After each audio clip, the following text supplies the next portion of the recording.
I'm back with another update on the grow chamber. I have put in some new lights, ones I got from Amazon just to have some light.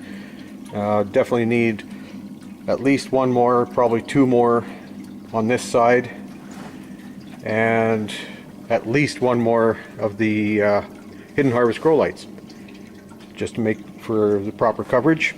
Right now we've got two lights on either side, which are actually equal in advertised wattage, and everything is sprouting really nice, even with the cold soil conditions. We're sitting right now at 47.3 degrees Fahrenheit. So now we're going to see if we can get it set up to increase that soil temperature, especially for sprouting. Now, first stage, I'm putting in pieces of plywood to cover the bottom of the pallet, to cover up all the gaps. I would have used styrofoam, but I don't have any. I do have lots of plywood, so I'm doing that for now. And I'll finish putting in those panels and come back with the next part of this project. Now that I have all the plywood in place in the bottom, I'm taking a garden hose, making a loop, and sliding it all the way to the back, and then I'll put some insulation in here, some old fiberglass insulation, just to keep the heat into these little chambers. So I'll be looping in and out of all these areas, and then I'll come back and go to the next step. So I drained this tank here. It's just an old fuel tank that has a split compartment, 200 gallon on one side, 100 on the other. So I'm using the 100 gallon for the water, for heating the water. I took the plug out of the bottom, put in some fittings. Now, of course, there never seems to be the right fittings if you're in a small town, so I got this one, which doesn't quite fit the garden hose, so I had to grind it down. I'm not too worried about the barbs being missing, since this isn't a pressurized system. So we put that into another adapter, and then we slide the garden hose on. The garden hose, just the cheapest garden hose you can find. Did all the loops with it, cut it off, and once I get that barb in place, then I'll slide this hose on, and we'll have the inlet part of this system done. Okay, now to put the hose on, it's one little trick you may or may not know. You heat it up just a little bit. It'll just slide right on. Just like that.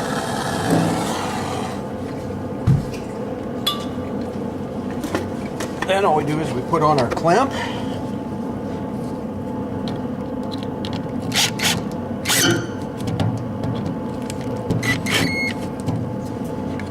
And she's good to go. The bottom is done. Now for the top, I couldn't find a proper plug for this hole, because of course the fuel barrels are special size. So what I had to do was I had to knock the screen out of the bottom, because these lids are vented. So I knocked the screen out of the bottom, had to knock some tabs off to get this to sit down further, and then I cemented it in with a concrete adhesive. So now I have a lid that seals. So the next stage is to drill a hole in the top, so that when the water comes in out of the loops in the bottom, it comes into the top, into the reservoir, and completes the circuit. So I'll get that all drilled up, and I'll be back. Now I've got the hole drilled. I only had a 1/2 inch bit, and I need a 5/8 hole.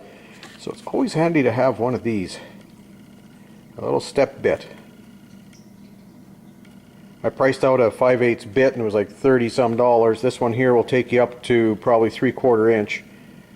And luckily this lid is only aluminum, so I can actually step it up until a piece of 1/2 inch copper pipe fits snug in there, so I don't have any problems with leakage or something falling out. I'm still going to silicone it in though, just to give it a little extra. So now I'm going to make my fitting for the outline, and we'll have her made. I'll be right back. Now the key to any good soldering job is to use the solder paste, and I like to clean off all the pipes where the joints are, and make sure everything's nice and clean, get the paste on there, put everything together where I want it, and let's just hope that is where I want it. Actually, I should double check that. Okay, good thing I double checked that. I screwed the cap onto the tank and make sure the exit is in the right position, or that might complicate things later on. So now we'll just start soldering everything up, and it'll be ready for the next step.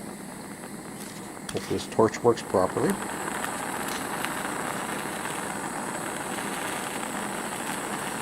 I always like to apply the heat to the bottom of the joint so that when the solder starts to melt, it does have the heat.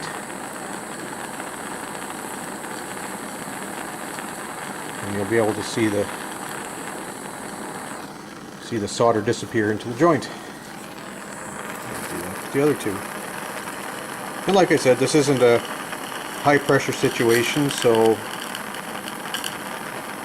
it should be a lot easier just to solder everything up and not worry about anything. As you pull the heat away, the solder will get sucked into the joint through capillary action.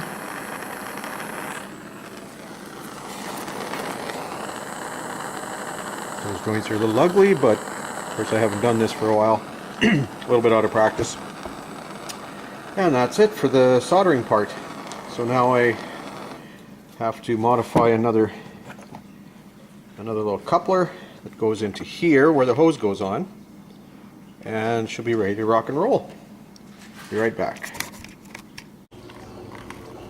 Okay, we're going to drop the pump in the sump here, and to keep the cord out of the water, I just zip tie it to the hose itself, so it just goes all the way to the bottom. And I'll finish zip tying this cord to the hose, and what I'm going to do is run this pump off of the thermostat, so when the grow bed calls for more heat, the pump turns on, circulates the hot water, and it shuts off when it reaches temperature. So I'll get that all set up, and meanwhile the tank is filling with water, and we can prime the system and see how things are going to work. Alright, I got the top of the tank sealed up, and the pump is running. Just pumping the rest of the air out of the tank as it fills up. So we're purging the system, which means that we do have flow. I did have one kink because I had tried to bend a hose into too small of an area. But I pulled that out, got that straightened out, so now we've got flow here. So that should be about it for this video. Got everything hooked up, and I'll make another video once everything is operational, and we'll see how the heating works. So until then, like if you like, subscribe if you haven't, stay safe, talk soon.